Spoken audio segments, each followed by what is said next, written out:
Hello பசங்களா, எனக்கு தெரியும் உங்க எல்லாருக்குமே பயமா இருக்கிறது கம்பல்சரி கொஸ்டின் சொல்லிட்டு. ஸோ அதுக்காகவே குவார்ட்லி எக்ஸாமுக்கு தேவைப்படுற எல்லா கம்பல்சரி கொஸ்டினுமே இது வரைக்கும் ப்ரீவியஸ் இயர்ல எல்லா டிஸ்ட்ரிக்ட்லயுமே மோஸ்டா எந்த கொஸ்டின் கேட்டிருக்காங்கன்னு சொல்லிட்டு அனலைஸ் பண்ணி இந்த கொஸ்டின்ஸை நான் எனக்கு எடுத்து வந்து கொடுத்துருக்கேன். ஸோ இந்த வீடியோ ஃபுல்லா பார்த்துட்டு அப்படியே நீயே நோட் பண்ணி படிச்சாலும் ஓகே, இல்லை எனக்கு பிடிஎஃப் நீங்களே கொடுத்துருங்க மேம், நான் டவுன்லோட் பண்ணி படிச்சுக்கிறேன் அப்படின்னு சொல்றாங்க. இந்த வீடியோ ஃபுல்லா பார்த்துட்டு நம்மளோட வாட்ஸ்அப் சேனலை போயிட்டு டவுன்லோட் பண்ணி படிச்சாலும் ஓகே. ஓகே, ஆனா படிச்சே தீரணும். ஓகே, எனக்கு குவார்ட்லி எக்ஸாம்ன்றது உன்னோட பாதி போர்ஷன் நீ கம்ப்ளீட் பண்ண போற, அதாவது 15 லெசன் கிட்ட. ஓகே, முக்கால் லெசன் வச்சுக்கலாமா, முக்கால்வாசி லெசன் நீ கம்ப்ளீட் பண்ண போற. அதுல இருக்க கம்பல்சரி கொஸ்டின்ஸ் நீ தெளிவா படிச்சு முடிச்ச அப்படின்னா உன்னோட பப்ளிக் எக்ஸாம்ல கூட அந்த கொஸ்டின் வர வாய்ப்பு இருக்கு. ஓகே, அதனால இப்ப எல்லா இம்பார்ட்டன்ட் கொஸ்டின்ஸ் சொல்றேன், தயவு செஞ்சு நோட் பண்ணிட்டு படிக்க ஆரம்பிச்சிரு. ஓகே, இதை தாண்டி ஏதாச்சும் டவுட் இருந்தாலும் இல்ல இதே மாதிரி வேற ஏதாச்சும் வேணும்னாலும் கண்டிப்பா வந்து கமெண்ட்ல சொல்லுங்க. ஓகே, சோ ஃபர்ஸ்ட் நம்மளோட கொஸ்டின் என்ன அப்படின்னா, நம்மளோட name of the nutrition programs in Tamil Nadu. அழகா அந்த ப்ளூ டப்பாக்குள்ள அழகா ஒரு பாயிண்ட்ஸ் இருக்கு இல்லையா, அது அழகா பாயிண்ட்ஸ் போட்டு எழுதினாவே நமக்கு வந்து அழகா வந்து 2 மார்க்ஸ் வந்து கொடுத்துருவாங்க. So why is Chennai call the Detroit of Asia?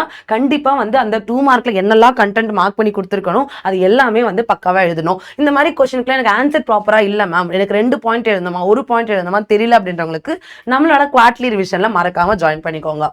Okay, so write a note on GAIL company. நமக்கு கெயிலோட அப்ரிவேஷன் ஃபர்ஸ்ட் தெரிஞ்சிருக்கணும், அதை ஃபர்ஸ்ட் எழுதிட்டு அதுக்கப்புறம் அதை பத்தின ஒரு சின்ன பாயிண்ட்ஸ் எழுதினா போதும். Okay, so define national food security act, அதுக்கப்புறம் நம்மளோட ஹியூமன் டெவலப்மெண்ட் இண்டெக்ஸ், நம்மளோட ஜிஎன்ஹெச் அப்படின்ற ஒரு விஷயம் வந்து எல்லாருக்குமே பிடிக்கும், கிராஸ் நேஷனல் ஹாப்பினஸ் அப்படின்ற ஒரு விஷயம் வந்து எல்லாமே பிடிக்கும். சோ அதோட 4 பில்லர்ஸை நம்ம கண்டிப்பா வந்து படிச்சே ஆகணும். ஓகே, நெக்ஸ்ட் வந்து நம்மளோட 2 objectives of the World Trade Organization. Okay, easy question இல்லையா? ஸோ நமக்கு வேர்ல்ட் ட்ரேட் ஆர்கனைசேஷன் பத்தி ஒரு 2 பாயிண்ட் தெரிஞ்சாவே போதும், இந்த கொஸ்டின் ஈஸியா அட்டன் பண்ணலாம். நெக்ஸ்ட் நம்மளோட பஃபர் ஸ்டாக்னா என்ன அப்படின்ற கொஸ்டினுமே நீ ஈஸியா அட்டன் பண்ணிடலாம். ஓகேவா, நமக்கு மோஸ்டா ஒரு டவுட் இருக்கும், மேம் கம்பல்சரி கொஸ்டின் மோஸ்டா வந்து எக்கனாமிக்ஸ்ல இருந்து தான் வருமா அப்படின்னா, இது வரைக்குமே எல்லா வருஷம் மோஸ்டா வந்து எக்கனாமிக்ஸ்ல இருந்தா வந்திருக்கு, ஒரு சில வாட்டி ஜியோகிராஃபில இருந்து வந்திருக்கு. பட் நம்ம வந்து மோஸ்டா வந்து எக்கனாமிக்ஸ் தான் கான்சென்ட்ரேட் பண்ணுவோம். சரியா?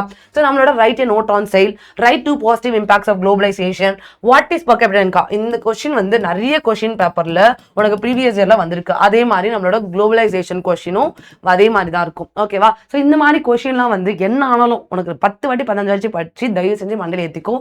ஆனா புரிஞ்சு படிச்சு அப்படின்னா நீ 2 வாட்டி படிச்சா போதும். ஓகே, ஸோ நெக்ஸ்ட் வந்து நம்மளோட what are the rounds of GATT, any 4 எழுதுனா போதும்.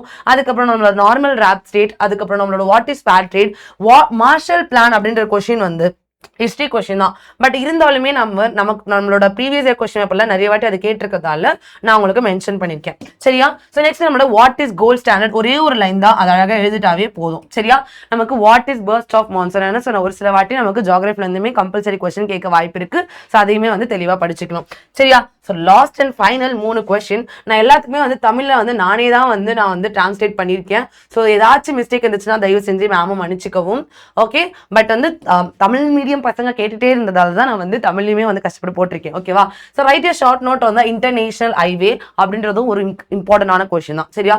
So what are the effects of green revolution, what is equal climate, இது எல்லா கொஸ்டினுமே நீ படிச்சு முடிச்சுட்டு அதுக்கப்புறம் மிச்ச எல்லா கொஸ்டின்ஸுமே வந்து கவர் பண்ணி முடிச்சிரு. ஓகே, பட் இது மட்டும் தான் படிக்கணுமா மேம் கம்பல்சரி கொஸ்டின் அப்படின்னா இல்ல, எக்கனாமிக்ஸ்ல இருக்க எல்லா 2 மார்க்ஸையும் ஒண்ணு விடாம, அதாவது எதுவுமே கஷ்டமா இருக்குன்னு விடாம எல்லா 2 மார்க்ஸுமே ஒழுங்கா படிச்சிருங்க. அப்பதான் உங்களால எல்லா கம்பல்சரி கொஸ்டினுமே பயப்படாம அட்டன் பண்ண முடியும்.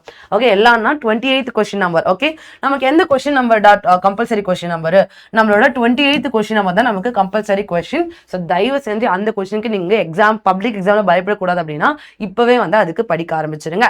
எஸ், ஸோ இதை தாண்டி ஏதாச்சும் மேம் கிட்ட இருந்து ஹெல்ப் வேணும், மேம் இந்த மாதிரி நம்ம ரிவிஷன் சீரிஸை கொண்டு போகலாம், நீங்க வந்து 2 மார்க் ஒரு செட்டா கொண்டு வாங்க, 5 மார்க் ஒரு செட்டா கொண்டு வாங்கன்னு சொல்லிட்டு ரிவிஷனோட உங்களுக்கான பிளான், உங்களுக்கு ஏத்த பிளான் நீங்க வந்து கமெண்ட்ல சொல்ல போறீங்க. ஓகே, ரிவிஷன் பிளான் உங்களுக்கு எப்படி வேணும், எத்தனை ஹவர்ஸ்ல என்னால கவர் பண்ணலாம், இம்பார்ட்டன்ட் மட்டும் பார்க்கலாமா இல்ல எல்லா கொஸ்டினும் பார்க்கலாமா அப்படின்ற எல்லா விஷயத்தையுமே, இல்ல 2 மார்க் ஃபர்ஸ்ட் பார்க்கலாமா, 5 மார்க்கா 8 மார்க்கா அப்படின்றத நீங்க வந்து கமெண்ட்ல சொல்லுங்க.